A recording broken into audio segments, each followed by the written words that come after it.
ህዝብ ኤርትራ 3 ሚሊዮን ይሆን በዝሑ ኢትዮጵያ 3 ሚሊዮን ተወልድያ ስለዚህ በዚህ ጌርካ ጥፊኻ ተዓድም ቁጻር ካልውን ኮይ ተባሂሉ ከምዚ ወጥሪ እና ሓየለ ኣብ ዝኸደሉ ዘሎ እዋን ኣብ መንጎ ህወሓትን ፌደራልን ዝርብ ንምክያድ ኣገዳሲ ቆጽሮ ከም ዝሰሓዝ ዘመልክት ዜና ከም ትፈልጥዎ ኣመራር ትግራይ ዝወግእ ሓይሊ ኣብ ዓፋር ይውድበሎ ተቀበረ ሬሳ እናሃለወ الناس مش شعبيا صحاونا እዩ ናይ መንሓው ኣይንወርዶን ናይ መንሓው ትግራይ ልዕሊ ሃገር እያ ሕብረት አፍሪካ ምሕዳር ትግራይ ኣይተ አማኑኤል አሰፋ ንታደሰ ወረደ ሒዞም ናብ ኤምባሲታት አሜሪካን እንግሊዝን ከም ዘቕንዑ ተሓቢሩ ትግራይ ኣብ ሕገ መንግስቲ ኣብ ናይ ኢትዮጵያ ሕገ መንግስቲ ዝተረፋ ጉዳይ የውላን ዘናስሕና ጉዳይ እውን ኣይኮነን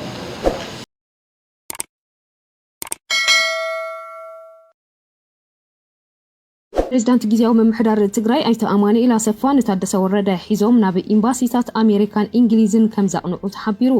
ثم مرارحا ጊዜያዊ መምሕዳር ድማ ነቶም ኤምባሲታትን ጥርዓን ከም ዘስምዑ ተገሊጹ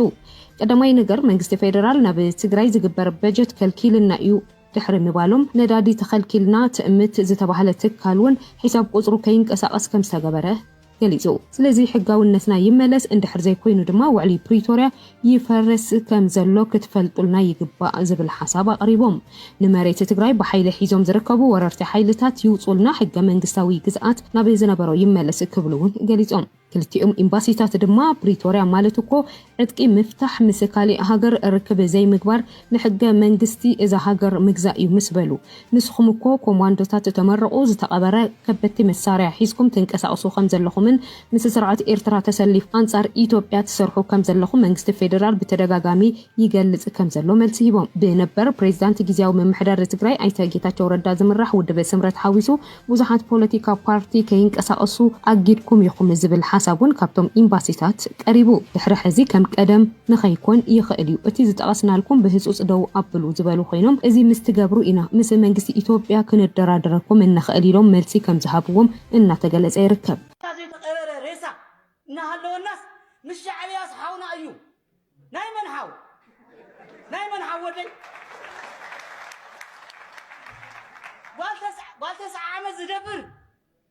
أحواتنا هذا نشوع عتز جاسس نعسرت حموس جاسس زيهم صحواتي هاي ما نتهم يفلت من عمل زي يفلت كم تجارون ولد زي زباسة وسوم هنوكسيا كم يجارون حواتك بالي خلو هزمي مقابر سينو زي تقبر الله عدي كشاب حز زي الكشكش الله زلوا عبدكو إني خانا نيوز بتقرأ ريسا زي تقبر ريسا نهالو الناس مش شعبي أصحاونا أيوه ወጥሪ እና ሓየለ ኣብ ዝኸደሉ ዘሎ እዋን ኣብ መንጎ ህወሓትን ፌደራልን ዝርብ ንምክያድ ኣገዳሲ ቆጽሮ ከም ዝሰሓዝ ዘመልክት ዜና ተሰሚዑሎም ኣመራር ህወሓት ከምኡን ጊዜያዊ መምሕዳር ትግራይ ናብ ኣዲስ ኣበባ ተጓዒዞም ምስ መንግስቲ ፌደራል ንምዝራብ ቆጽሮ ሒዞም ተባሂሎም ኣመራር ህወሓት ከምኡን ፕሬዝዳንት ጊዜያዊ መምሕዳር ትግራይ ጀነራል ታደሰ ወረደም ዝሓዘው ጉጅለ ልኡኽ ትግራይ ኣብ ዝቕጽል ሰሙን ናብ ኣዲስ ኣበባ ጌሹ ምስ ቀዳማይ ሚኒስትር አብይ ክራኸቡ ተባሂሎም ከም ሓበሬታ እቶም ፍልፍላት ህዝቢ ትግራይ ነቲ ቤት ፌደሬሽን መረጻ ቦርድን ዝተመሓላለፈ ውሳነ ስዒቦም ኣብ መላእ ከተማታት ትግራይ ድሕሪም ዝተገብረ ሰላማዊ ሰልፍ ተቃውሞም ካብ ላዕለዎት መራሕቲ ኢትዮጵያ ናብ መራሕቲ ትግራይ ብስልኪ ብምድዋል እቲ ኣብ መገሻ ኣዘርባይጃን ዝቐነየ ቀዳማይ ሚኒስትር አብይ ናብ ሃገሩ ሎሚ ዝተመለሰ ኮይኖም ነቲ ንህር ዘሎ ወጥርን ምርዳእ ንምዝሓል ዝዓለሙ ይስባለም ኣመራርሓ ትግራይን ፌደራልን ተራኺቦም ንክዝትሉ ምርዳእ ተገይሩ ይብል ዝረኸቡና ዜና ኣብቲ ጉዕዞ ላዕለዎት ኣመራርሓ ህወሓትን ጊዜያዊ ምምሕዳርን ከም ዝሳተፎም እቲ ቀዳማይ ሚኒስትር ኣብ ዝቕጽል ሰሙን ንምስቶም ልኡኻት ትግራይ ንምልዛብ መዓልቲ ከም ዝቆረጸዮም ኣመልኪቶም ዘለዉ ይብል ትፍልፍል ዜና ቦርድ መረጻ ኢትዮጵያ ኣብቲ ዝሓለፈ ሰሙን 16 ለካቲት 2018 ዓመተ ምህረት ኣብ ዘርግሑ መግለጺ ላዕለዋይን ግዛኣታት ትግራይ ዝኾና ጣብያታት መረጻ ማለት እውን ኣብ ዞባ ምዕራብ ትግራይ ራያን ጸለምትን ዝርከባ ከባቢታት ተነጺለን ብቐጥታ ናብ ቤት ምክሪ ፌደራል ዝውክልውን ኣመራርሓ ኣብቲ ሃገራዊ መረጻ ንክወዳደሩም ዘመልክት መግለጺ ከም ዝሓለፈ ዝክርም እዚ ድማ ብወገን ተጋሩ ኩሎም ሓይታት ፖለቲካ ትግራይ ከቢድ ዝኾነ ተቃውሞን ቁጥዕን ኣበጊስዮም ውድብ ስምረት ድማ ንቦርድ መረጻ ኢትዮጵያ ዝኸሰሰው ኮይኖም ላዕለዋይ ቤት ምክሪ ፌደራል ድማ ነቲ ክሲ ሲዒቡም ንቦርድ መረጻ ኢትዮጵያ ዘርግሑ መግለጺ እገዳ ንኸይትግበር ጊዜያዊ እገዳ ኣውጅዮም ኤጀንሲ ድሕነት መርበብ ሓበሬታ ኢትዮጵያ ኢንሳ ምስ ሻብዓይ ሃገራዊ መረጻ ኢትዮጵያ ተታሒዙ ብማሕበራዊ መራኸቢታት ዋትስኣፕ ዝፍጸም ዘሎ ዝበሎ ሰፊሕ መጥቃዕቲ ሳይበርስ ኣጠንቂቖም ኢንሳ ንሻብዓይ ሃገራዊ መረፃ ዝጠመተ ብዋትስኣፕ ሰፊሕ ናይ ሳይበር መጥቃዕቲ ብዝምልከት ህጹጽ መጠንቀቕታ ተሂቦም ኢንሳ ኣብ ዘውፅኦ ናይ መጠንቀቕታ መግለጺ እቶም መጥቃዕቲ ዝፍጽሙ ኣካላት ነቲ ዘሎ ፖለቲካዊ ኩነታት መዝሚዞም እናተራቐቐ ዝኸይደ ሜላታት ይጥቀሙ ከም ዘሎም ብዝረኸቡ ናይ ስልያን ሳይበርን ትንትና ኣረጋጊጸሉ ኢሎም እዚ ወፍሪ መጥቃዕቲ ብቐንዱ ላዕለዎት ሰበስልጣን መንግስቲ ኣብ ወጻኢ ዝነብሩ ተምሃሮ ብኢንተርኔት ትምህርቶም ዝከታተሉ ውልቀ ሰባትን ሱሙያት ሰባትን ዝዓለመ እዩ ተባሂሎም ከም መግለፂ ኤጀንሲ እቶም ቀንዲ ናይ ምትላል ሜላታት ነዚ ሊንክ ብምጥቃም ንውድብና ዘለኩም ደገፍ ግለጹ ወይ ድማ ኣብ ናይ ምርጫ ጉጅለና ተጸንበሩ ዝብሉ መንግስቲ ኤርትራ እዙይ ክርድኦ ክኽእል ኣሎ ዝመወፀ መንገዲ ክግምግም ኣለዎ ብዘይ ምሕረት ኣሕና እውን ክንግምግም ኣለና ኩነታት ይቀያየር እዩ ዘሎ ዓለም ትጠልዎ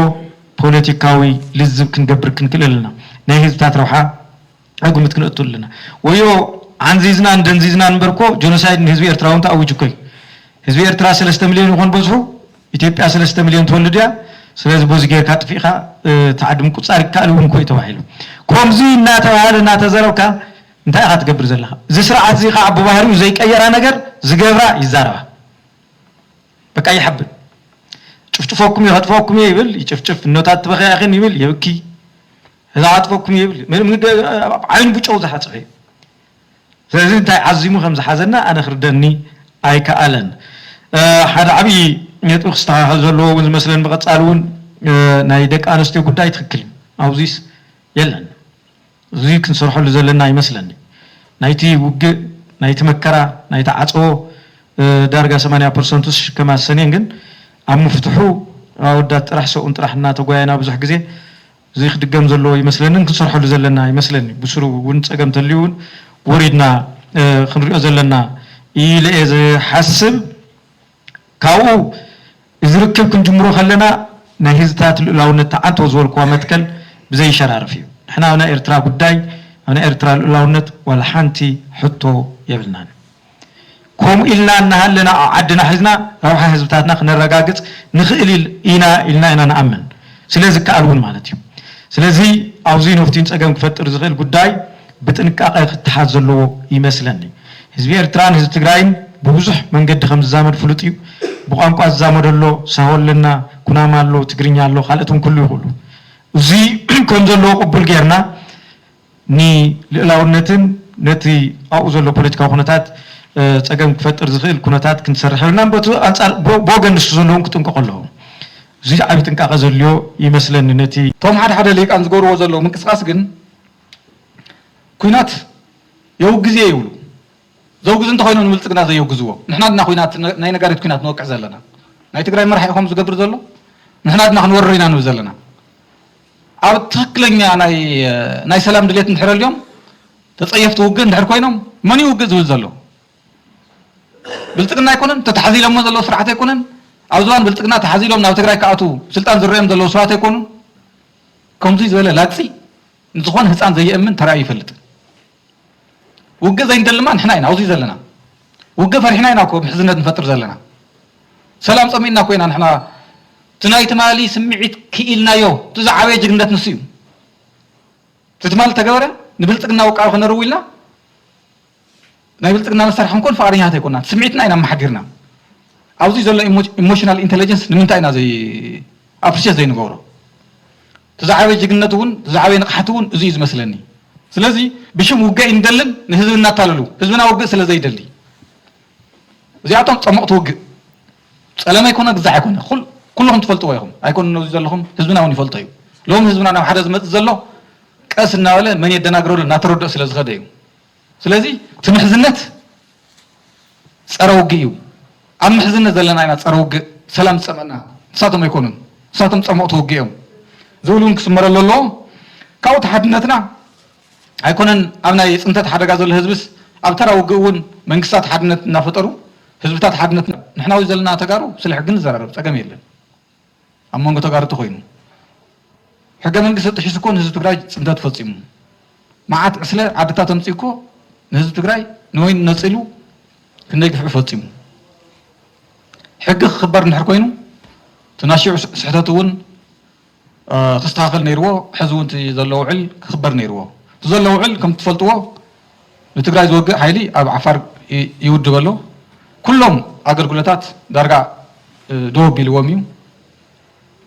ትግራይ ኣብ ሕገ መንግስቲ ኣብ ናይ ኢትዮጵያ ሕገ መንግስቲ ዝተረፋ ጉዳይ የብላን ዘናስሕና ጉዳይ እውን ኣይኮነን ኣብዚ ክስመረሉ ዘሎ ማለት እዩ ዋ ንሕና ኮ ብናይ ኢትዮጵያ ሕገ መንግስቲ ኣይኮንናን ተዳኒና ንሕና ተዳነናዮ ብናይ ዓለም ለኸ ሕጊ እዩ ናምንታይ ኢና ናብ ናይ ኢትዮጵያ ሕገ መንግስቲ ድንን ቅንዕ ንብል ናይ ትግራይ ጉዳይ ዓለማዊ ጉዳይ ተባሂሉ ኣብ ናይ ዓለም ለኸ ውዕል ኣብኡ እቲ ጉዳይ ተወዲኡ ካብ ናይ ዓለም ለኸ ኣጀንዳ ናብ ታሕቲ ናብ ናይ ቁሸት ወይ ናብ ናይ አዲስ አበባ ጉዳይ ኣይንወርዶን ትግራይ ልዕሊ ሃገር እያ ሕብረት ኣፍሪካ ከም ትፈልጥዎ ኣብ መንጎ ሃገራት እዩ ዝዳኒ ንመጀመርያ ግዜ ካብ መንገዲ ውፅእ ኢሉ እዚ ጉዳይ እዚ ኣብ ናይ ኢትዮጵያ ጉዳይ ክፍታሕ ስለ ዘይኽእል ንትግራይ ከም ሃገር እዩ ኢንተርቴይን ገይርዋ